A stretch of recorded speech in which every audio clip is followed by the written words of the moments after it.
రాష్ట్ర ప్రభుత్వం అంచెలంచెలుగా అభివృద్ధి కార్యక్రమాలను సంతృప్త స్థాయిలో పూర్తి చేయడం జరుగుతుంది.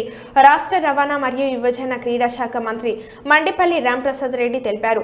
కడప జిల్లా పరిషత్ ప్రాంగణంలో 454.50 లక్షల జెడ్పీ నిధులతో నిర్మించిన షాపింగ్ కాంప్లెక్స్ కి రాష్ట్ర రవాణా మరియు యువజన క్రీడా శాఖ మంత్రి మండిపల్లి రాంప్రసాద్ రెడ్డి ప్రారంభోత్సవం చేశారు.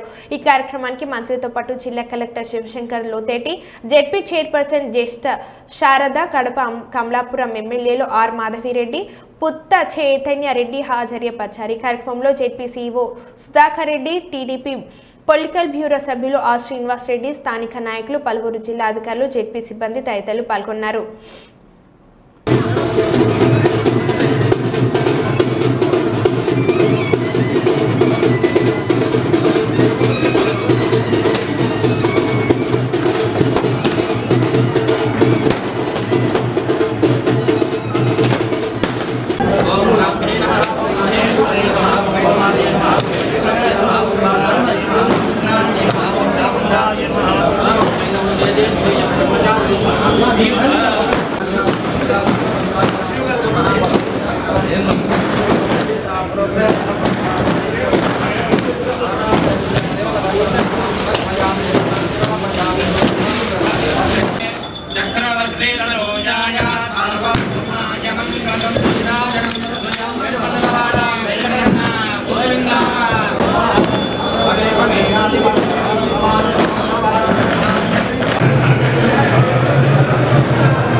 కార్యక్రమాన్ని చేపడుతున్నాం.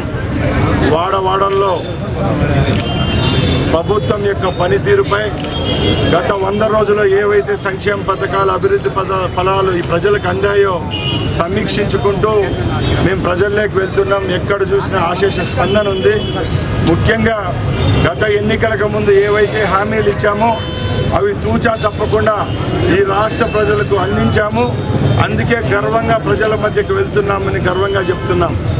ముఖ్యంగా మీ అందరికీ తెలుసు, కూటమి ప్రభుత్వం ఏర్పాటైన తర్వాత పెద్దలు చంద్రబాబు నాయుడు గారి నాయకత్వంలో రాష్ట్ర ప్రభుత్వం ఏర్పాటైంది. ఏవైతే సంక్షేమ ఫలాలు ఇస్తామని చెప్పామో అవన్నీ ఇంటింటికి అందిస్తున్నాం. ముఖ్యంగా 4,000 రూపాయలు పెన్షన్ మీ అందరికీ తెలుసు. గత ప్రభుత్వంలో 5 సంవత్సరాలు 250 రూపాయలు పెంచుకుంటూ పోతే ఈ ప్రభుత్వం ఏర్పాటైన తర్వాత ఒకేసారి 4,000 రూపాయలు పెన్షన్ చేయడం జరిగింది. 65 లక్షల లబ్ధిదారులకు ఈ రాష్ట్రంలో పెన్షన్ పథకాన్ని తీసుకొచ్చాం. అలాగే నిరుద్యోగుల విషయానికి వస్తే రాష్ట్రంలో గత 5 సంవత్సరాల్లో ఒక్కటి కూడా పర్మనెంట్ ఉద్యోగం ఇచ్చిన పాపాన పోలేదు జగన్మోహన్ రెడ్డి ప్రభుత్వం. మేము ప్రభుత్వంలోకి వచ్చిన తర్వాత 1వ క్యాబినెట్లోనే డిఎస్సిపై సీఎం గారు సంతకం చేయడం, అలాగే మంత్రివర్గంలో కూడా ఆమోదించడం జరిగింది. అతి త్వరలోనే 16,500 డిఎస్సి ఉద్యోగాలు భర్తీ చేస్తున్నాం రాష్ట్ర ప్రభుత్వంలో. ముఖ్యంగా ఈ రాష్ట్రంలో ఏవైతే చెప్పామో అవి చేసి చూపిస్తున్నాం.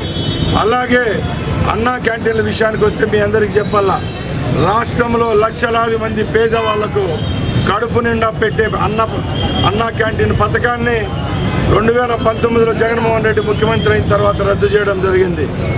మేము ఏదైతే చెప్పామో అదేవిధంగా 2 విడతల్లో సుమారు 170 అన్నా క్యాంటీన్ను ప్రారంభించాం.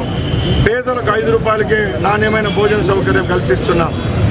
అలాగే ముఖ్యంగా ఒకటి చెప్పాలి, మొన్న విజయవాడలో వరదలు వస్తే 74 సంవత్సరాల ముఖ్యమంత్రి ఆయన వయసును కూడా లెక్క చేయకుండా 12 రోజులు శ్రమించి రాష్ట్రంలో ఉన్న మంత్రివర్గాన్ని అయితేనే ఎమ్మెల్యేలు అయితేనే ఐఏఎస్ ఐపీఎస్ ఆఫీసర్లందరినీ మోహరించి విజయవాడను యథాస్థితికి తీసుకొచ్చిన ఘనత చంద్రబాబు నాయుడు గారికి దక్కుతుంది.